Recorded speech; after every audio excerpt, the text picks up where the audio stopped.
Pessoal, tá acontecendo uma coisa preocupante demais. Vamos lá.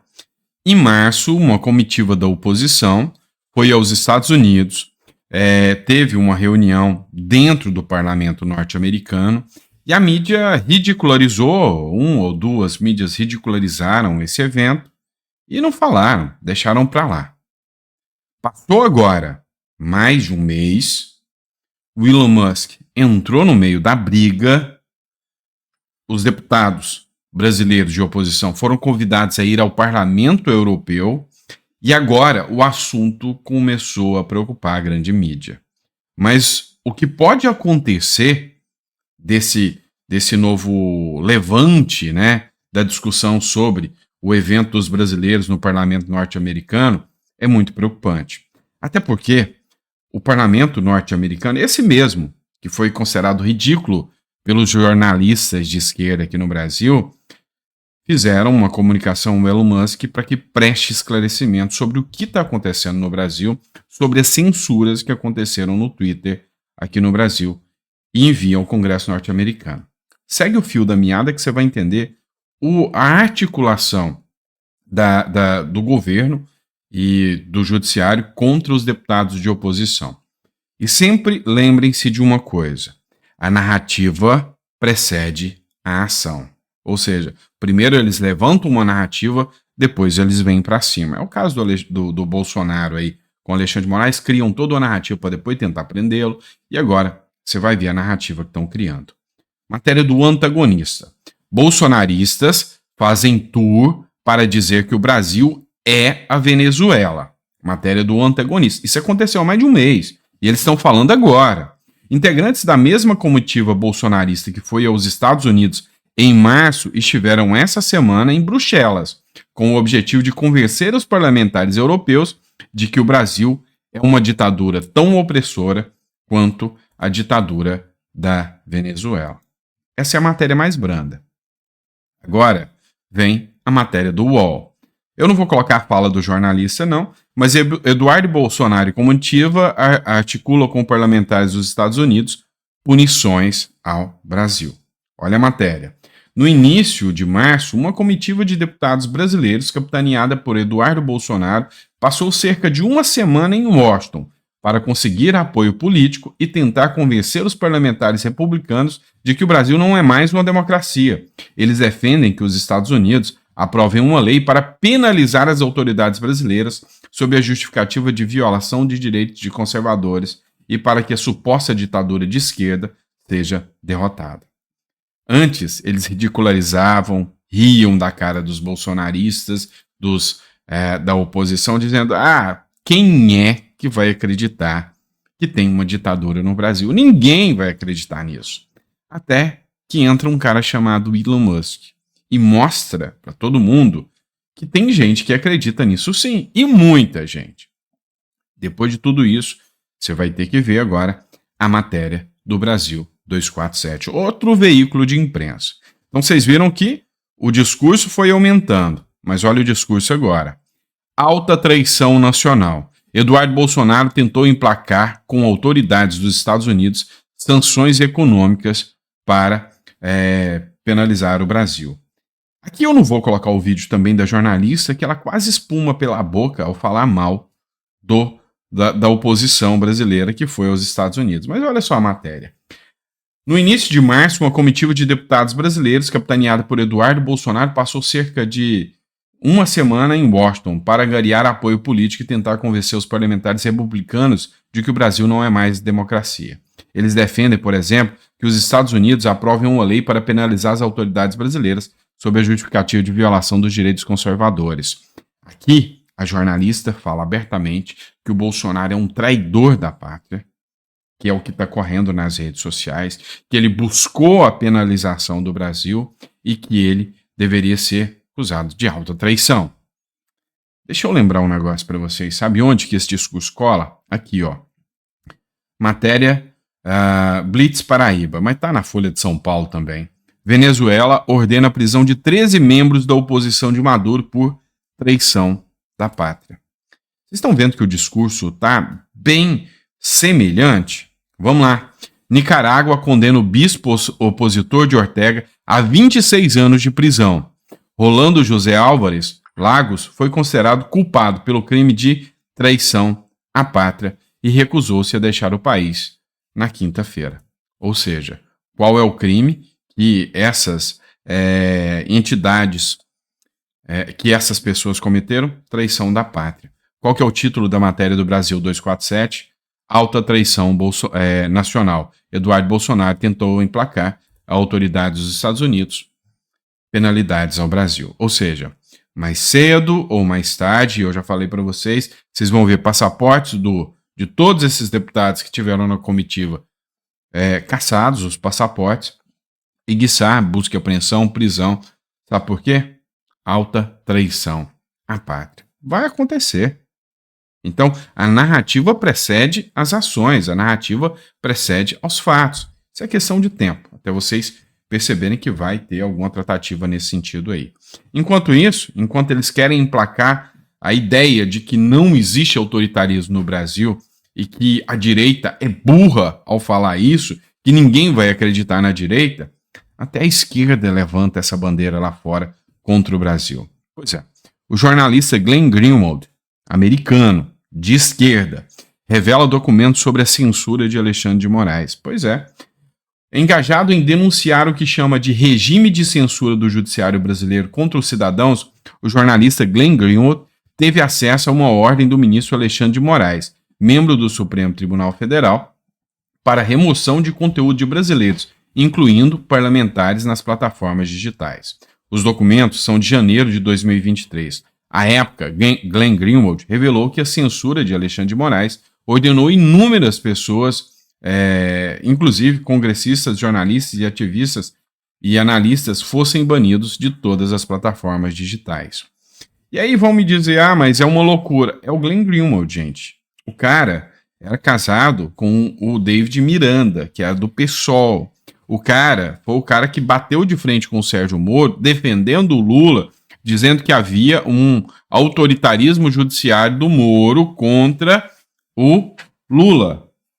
Então, quando o cara fala agora que, olha, eu vou ser fiel aos meus princípios, há um autoritarismo do Alexandre de Moraes e do judiciário contra a oposição aqui no Brasil, a esquerda vira as costas pro cara, tá? Ela não escuta o que o cara tá falando, ou seja, é o puro suco de Brasil, né? O puro suco de Brasil. Mas já que a gente mencionou o Jair Bolsonaro, vamos analisar o seguinte. O que o Bolsonaro está fazendo? Qual que é a jogada do Bolsonaro? Mostrar apoio popular. Teve um evento em Baiex, tá? Lá no... Acho que é assim mesmo que fala, Baiex, é nome chique, né? Lá na Paraíba, que chamou a atenção. O Bolsonaro ficou irritado com os apoiadores. Por quê? Porque os apoiadores foram tentar entrar no saguão do aeroporto, um local que é público, privado, ou seja, dá para você entrar ali, é a concessionária que toma conta do aeroporto, mas qualquer cidadão pode entrar. Barraram os apoiadores do Bolsonaro de entrar, e aí o Bolsonaro ficou bravo ali e deu uma chamada de atenção para que o povo comece a brigar pela sua liberdade. Jair Bolsonaro ficou irritado e distribuiu broncas em sua chegada à Paraíba nessa sexta-feira, onde ele vai lançar a pré-candidatura de aliados a prefeito. Olha só a bronca do Bolsonaro aqui. A culpa é de vocês. A culpa é de vocês que aceitaram. Isso é público-privado. Vocês têm que ter autoridade, não sou eu.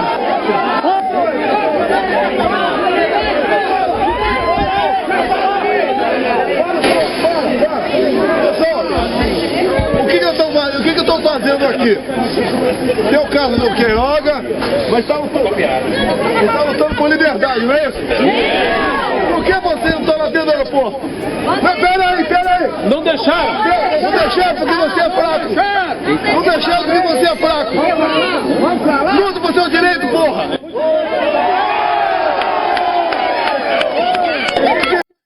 Você vê que o Bolsonaro deu um ralo aqui na população que estava lá. Ele falou, por que vocês não entraram?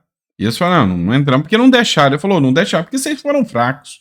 Briga pelos seus direitos. A liberdade não pode ser cerceada. Sua liberdade de ir e vir. Então, assim, o Bolsonaro estava bem irritado ali E, na verdade, o que ele queria era mais uma imagem como essa, né? João Pessoa, na Paraíba, dia 12 de abril.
Pessoal, às vezes eu fico pensando como deve ser difícil o trabalho da imprensa, né? Para justificar como um cara odiado igual o Bolsonaro, um cara que não tem apoio, um cara que todo mundo tem raiva dele porque tentou dar o golpe, um cara que foi o segundo colocado, tem um apoio popular tão grande, enquanto o outro, que tem todo o apoio popular, que não é odiado por ter tentado dar um golpe, que é o primeiro lugar, não consegue movimentar as pessoas na rua. Deve ser difícil para a imprensa justificar isso, não deve? Eu acredito que sim, para vocês verem que o trabalho de jornalista não é fácil, né? E aí o Bolsonaro escreveu, ó, na Paraíba, com o povão, mercado da Mangabeira, João Pessoa, 12 de abril, às 10h30 da manhã. E aí o Carlos Bolsonaro escreveu o segundo colocado nas eleições, né? Com essa quantidade de gente aí do lado dele. Vamos lá, bora falar o seguinte. O jogo tá ficando mais tenso, né? A OAB se manifestou. Vocês viram que o Beto Simonetti, presidente da OAB, fez um discurso pesado contra o Supremo Tribunal Federal. Teve um momento em que alguém da plateia gritou fora Xandão e o presidente da OAB falou, nós vamos chegar lá.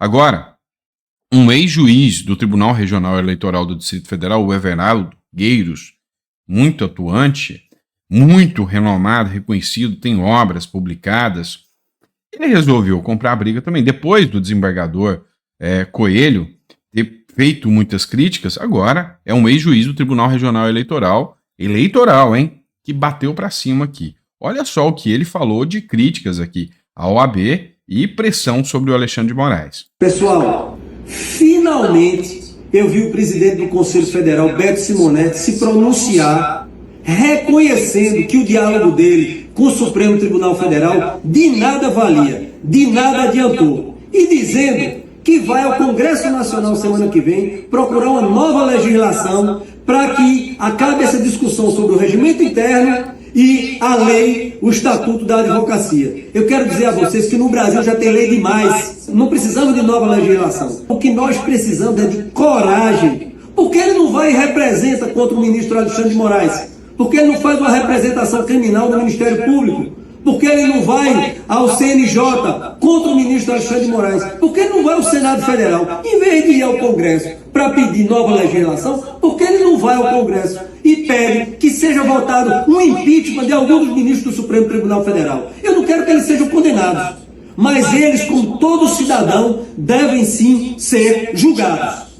Pessoal, você pode ver aqui que o discurso do desembargador aqui foi duro contra o Supremo Tribunal Federal e fala até em um processo contra o Supremo Tribunal Federal. E agora, para encerrar, tá? Pega a pipoca, pega aí uma cadeirinha para você sentar, e aí você vai me dizer se essa matéria não é estranha, não tem uma cara de um jeitinho, um cheirinho de China, de Venezuela. Aí você me fala se eu estou enganado. Olha só isso. O ministro Alexandre de Moraes foi aprovado em concurso da USP, tá, para professor, matéria do Metrópolis. Moraes é aprovado em concurso de professor da USP com média 9,8, quase fechou os 10. Talvez esse cara que tirou 2 décimos aí pode até estar preparando para ir para a cadeia, né? O ministro do Supremo Tribunal Federal, Alexandre de Moraes, foi aprovado nesta sexta-feira para a vaga de professor titular do Departamento de Direito Eleitoral da Faculdade da Universidade de São Paulo, da USP, localizado no Largo de São Francisco, no centro de São Paulo. Ele concorria como candidato único, tá? Então, assim, ninguém estava à altura de concorrer contra o ministro do Supremo, Alexandre de Moraes, então ele concorreu como candidato único. Moraes já dava aula na instituição, mas como professor associado. Agora teve um concurso que ninguém prestou, ninguém quis concorrer, e ele, como candidato único, venceu aqui. Nossa, muito bom. A banca que avaliou a candidatura do ministro era composta por Flávio Yarcel, do Departamento de Direito Processual da própria faculdade, colega de trabalho dele, tá? Celso Laffer, professor aposentado, Marta Arrete, do Departamento de Ciência Política da USP, também colega de trabalho, Ana Paula de Barcelos, da Universidade do Estado do Rio de Janeiro, e Carlos José Vidal Prado, da Universidade Nacional da Educação à Distância, UNED, da Espanha.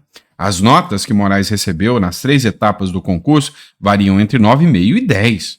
Na etapa memorial, que avalia o trabalho escrito do candidato, ele recebeu 5 notas 10, ou seja, o trabalho escrito dele recebeu 5 notas 10. Na quinta-feira, o presidente do Tribunal Superior Eleitoral defendeu a tese "O direito eleitoral e o novo populismo digital extremista" da direita. Pois é.